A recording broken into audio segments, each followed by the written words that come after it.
กรูดมากินข้าวตามนูเนาะเนาะหมู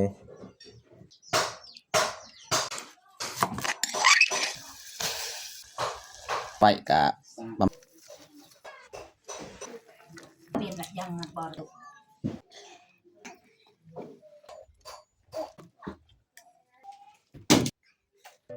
อย่าลืมกดไลค์กดแชร์และกดติดตามเด้อพี่น้อง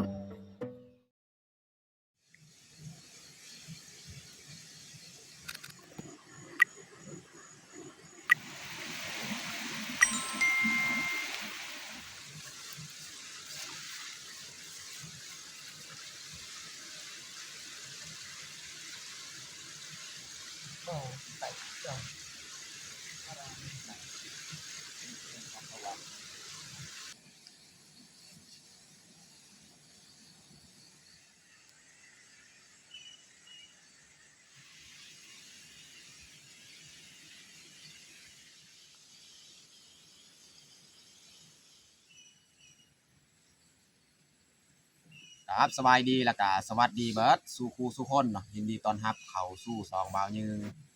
มื้อนี้ก็พาน้องพลอยเข้าไห้คือเฮาสิเข้าไปพดสวนผักอยู่ไห้นี่แหละแล้วก็สิมาเก็บพืชผักอยู่ไห้เนาะส่วนเมียแม่นจะบ่เข้าไห้เนาะเพราะว่าช่วงนี้นี่เมียจะเฮ็ดเทือนก็คือเมียช่วยเฮ็ดเทือนของเขาเจ้านะเพราะว่าอยู่ในหมู่บ้านเฮาจะมี2ครอบครัวเนาะเขาเจ้าเฮ็ดเทือนเนาะก็เลยเมียจะซอยเฮ็ดเทือนเนาะแต่ว่าเฮ็ดเทือนก็บ่แม่นว่าแต่ละมื้อเนาะมันเป็นบางมื้อเนาะก็เลยเมียช่วยไปค้นไม้แป้นนี่แหละเพราะว่าแต่ละครอบครัวนี่จะมีการประกอบส่วนแต่ว่าเฮาก็บ่ได้หวังว่าสิให้เขาเจ้าตอบแทนยามใดเฮามีเวียกมีงานเฮ็ดซ่านเขาก็มาช่วยเฮาบัดนี้ที่เขาอีกเฮาก็ต้องไปช่วยเขาเนาะถึงว่าเฮาจะช่วยบ่เต็มที่ก็ส่ำใดเฮาช่วยได้นี่แหละส่ำใดเฮาวางเวียกอิหยังเฮาก็มาช่วยส่ำใดเฮาคับคาเฮาก็บ่ช่วยเนาะแบบนั้นนะพี่น้องเนาะแล้วก็มื้อนี้ก็สิพาน้องพลอย2คนสิไปฮดพืชผัก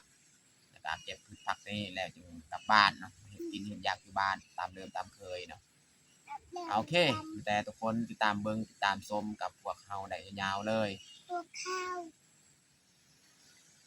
น้องพลอยจะเริ่มเอากระสัวเนาะออกไปหดผักของเฮามันเป็นบางมื้อที่ซื้อเฮามาหดผักอยู่นี่เนาะเฮาบ่ได้เข้าแต่ละมื้อเนาะเมื่อวานเฮาก็บ่ได้เข้าเนาะเพราะว่ามักพริกที่เฮากะอีหยังเนาะแถวนี้นะแตงมักอึนี่แถวนี้เฮาต้องได้ลงมาหด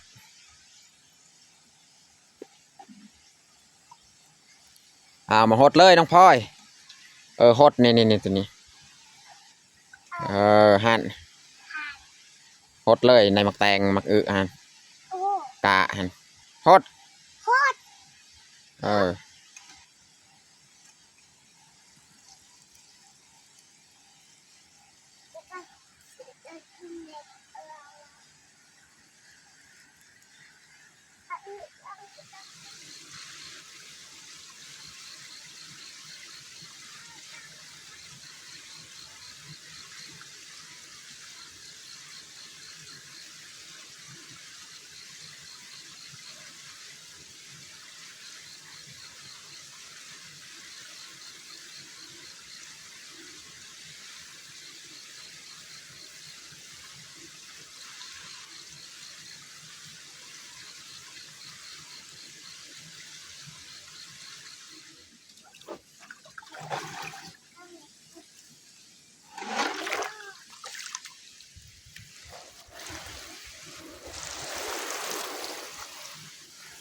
แล้วก็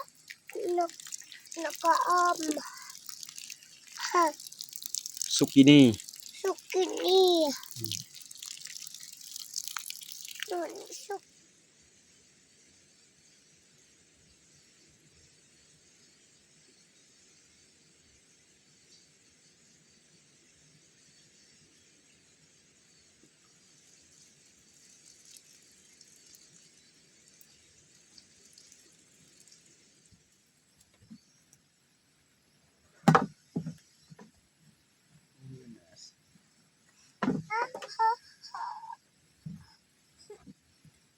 ตอนนี้ก็เรียบร้อยเฮาหดพืชผัก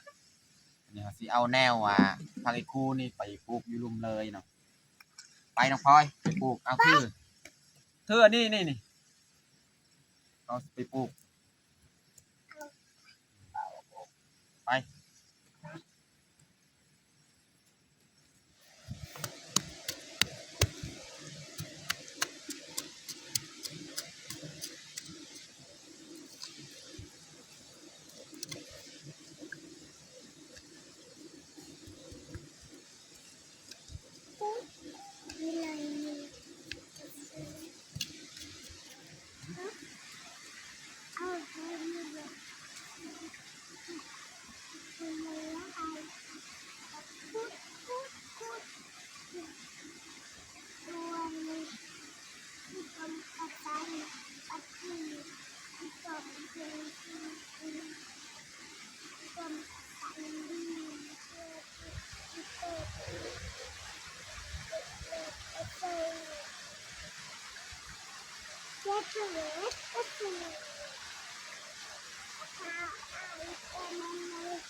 ไปเห็นน้องพลอยไปว้าวชีมีไรนี่น้องพลอยเจียกระทงสิไปเก็บพืชผักบัดนี้เฮาปลูกกะผักคูกะเรียบร้อย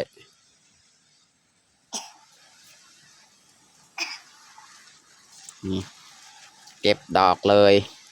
เอาเก็บน้องพลอยมานี่หันหมด มันนี่ หมดลายนี่ มันนี่บอ ไป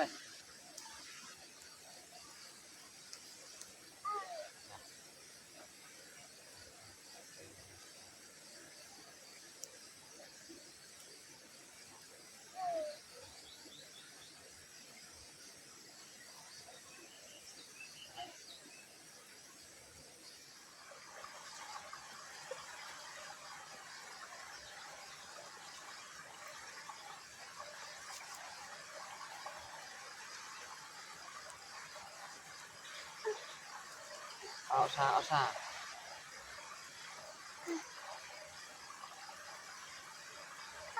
อายุ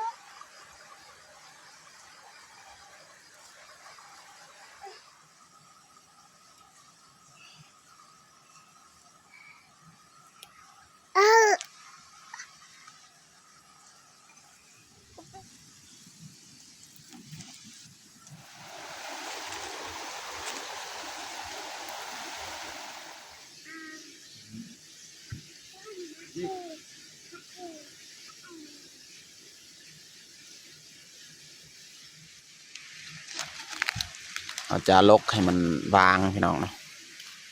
มันที่โพสอันนี้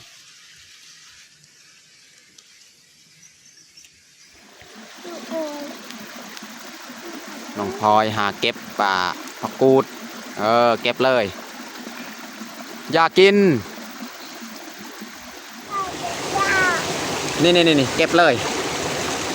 เก็บแต่ลุ่มหันนี่เน็ตนี่เติร์ดมันดก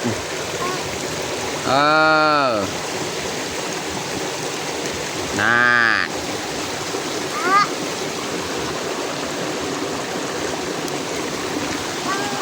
มา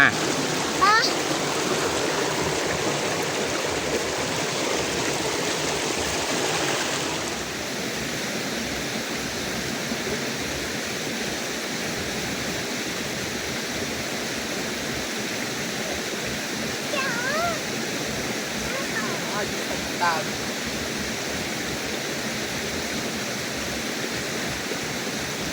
เล็กเล็กเนี่ยจบ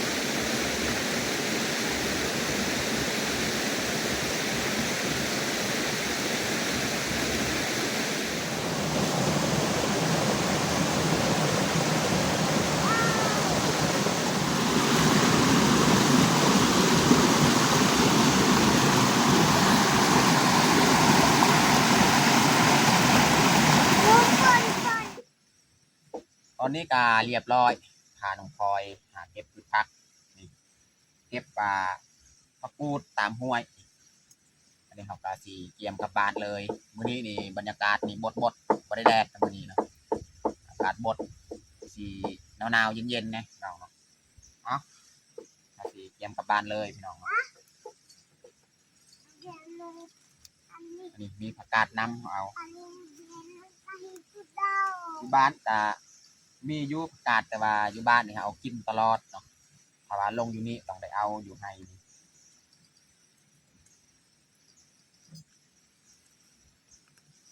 เรียบร้อยบ้านนี้น้องพลอยไปครับกลับบ้าน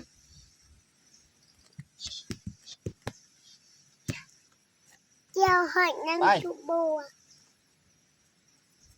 ไป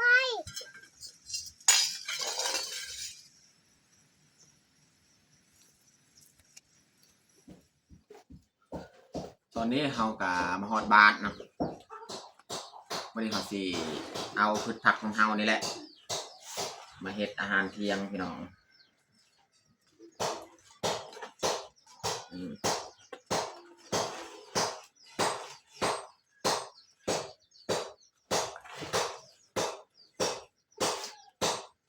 ส่วนเมียนี่ลงไปขุดนานพักอีกอยู่ลุมหันเนาะก็เลยคอยนี่เฮ็ดของกินทาเลยเฮ็ดแล้วจึงเอิญมากินข้าวนำกันกันหน่อย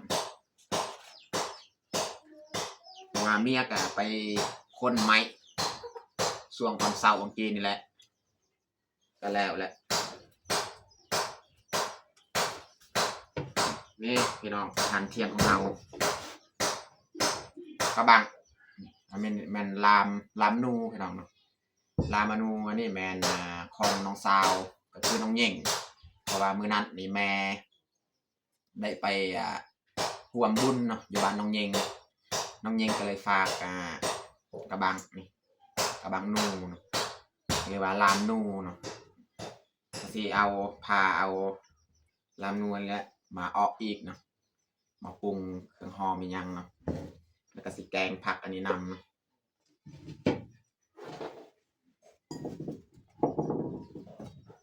นี่เราจะผ่าเลยนะพี่น้องเนาะจะผ่าเลยวันสี่ลายสำใดเนาะ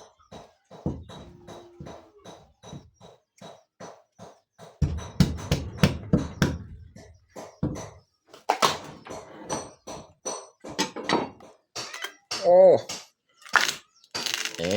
พี่น้องป้านี่พี่น้องเบิง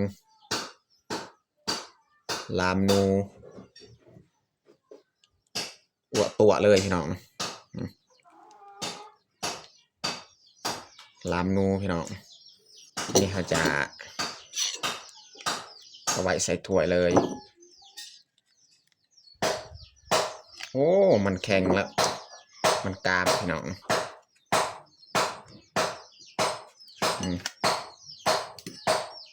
เป็นท่อนเลย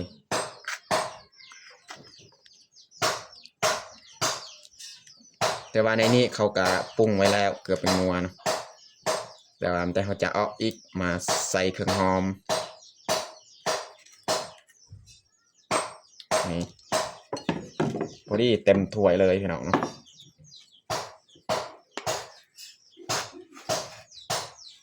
ลามงูพี่น้องเอ้ย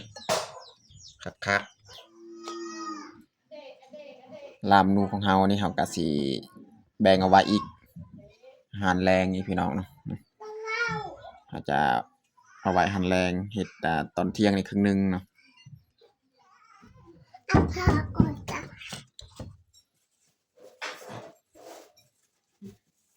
นี่เขาสีต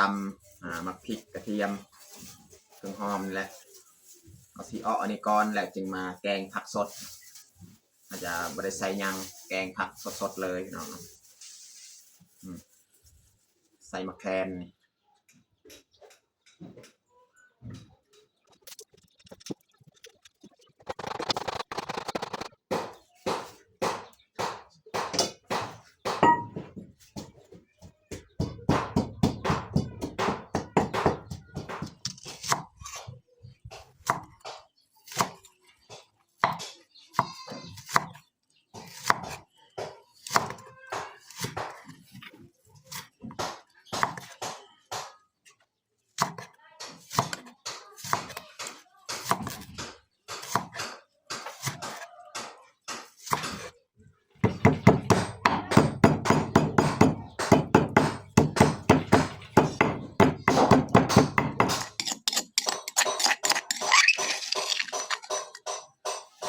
น้ำที่เราเอาไว้กะเดือดวันนี้เราจะใส่พริกกระเทียมนะพี่น้องมะแคนหัวสีไข่หอมแดงแล้วก็ใบมะกรูดเราจะใส่น้ำโบราณนะพี่น้องเราเอาประมาณนี้แหละน้ำวันนี้เราจะใส่ซีนนูของเราเลยนะมันจะเป็นก้อนเลยนะพี่น้องนี่เป็นท่อนเลยสำนี้แหละเขาก็เอาไว้สำนี้นี่เอามาสำนี้อีกเอาไว้หั่นแรงอีกพี่น้องเนาะ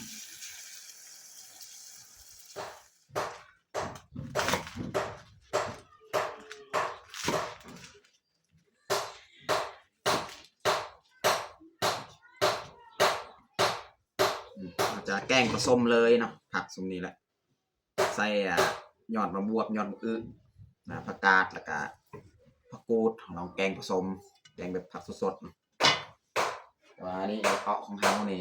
ได้สิสุกแล้ว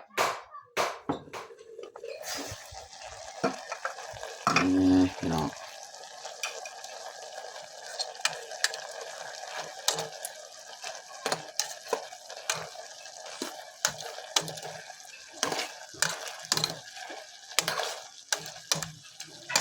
บริหารสีใส่หอมบัวนะใช่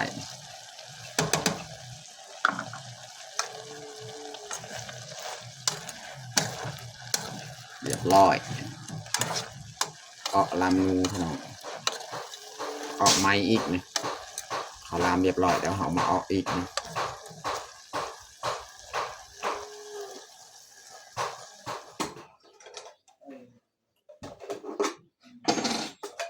เรียบร้อยพี่น้องเนาะ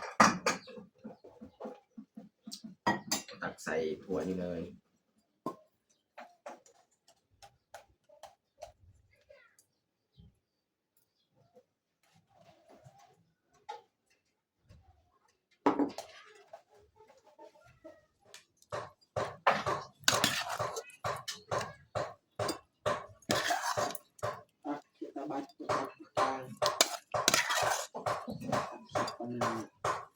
พอดีเต็มถ้วยหน่อยเลย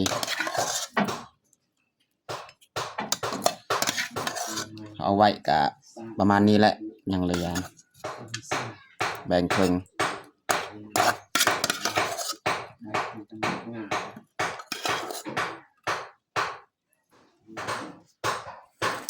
เรียบร้อยพี่น้อง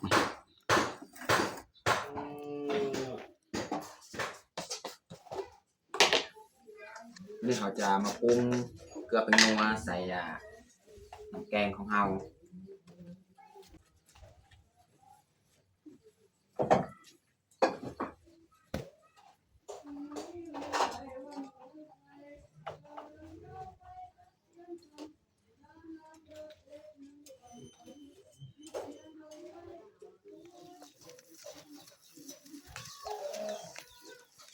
ใส่ขนอพี่น้องเนาะอันนี้แมนน้ำที่เราสิต้มผักสดเนาะไม่ได้เขาสีใส่เลยผักเนาะ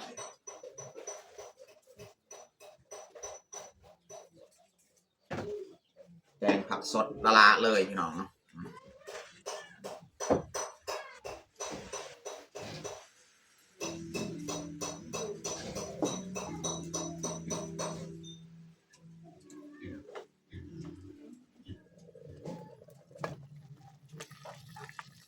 ตอนนี้ก็สุกเรียบร้อยแกงผักสดของเฮาพี่น้องบ่ได้ใส่หยังเลยเนาะผักสด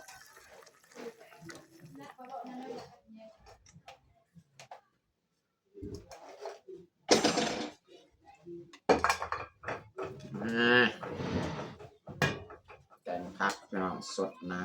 ำฮอด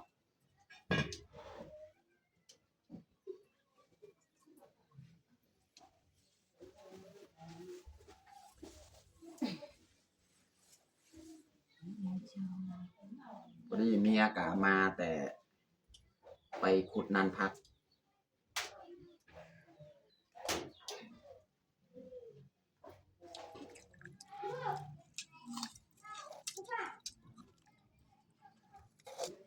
เสียแตกเปลี่ยนแบบยังบอลไปจ้ะ เทน้ำพอแล้วสินี้ ไปกับ ตอนนี้กะเรียบร้อยเอาแกงผักของเฮาเนาะแกงผักสดนะพี่น้องเนาะแล้วก็เอามุติกา ลามนูพี่น้องเนาะสำหรับอาหารเที่ยงของเฮากะเบิดชนิดแล้ว ไม่แล้ว ตอนนี้กะเรียบร้อยเอาแกงข้าวของเฮามันจะเฮาจะลงมือกินข้าวเที่ยงเลยเอามาทุกคนมากินข้าวเที่ยงนำกันเอาน้องพ่อยเอิญลุงปามากินข้าวเที่ยง มากินข้าวเที่ยงกัน ดักแบบเจ็ดคนละน้ำคนละน้ำเนาะ จ้ามาประจำลำ เดี๋ยวเรา หนูเบ้ง ง่ายจัง ตักไปลูก อันก็เรานะโอ้ย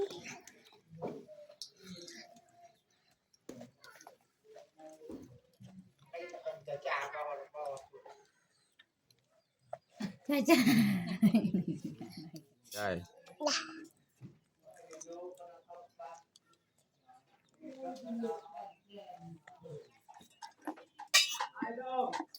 นั่งให้จบกว่าเลย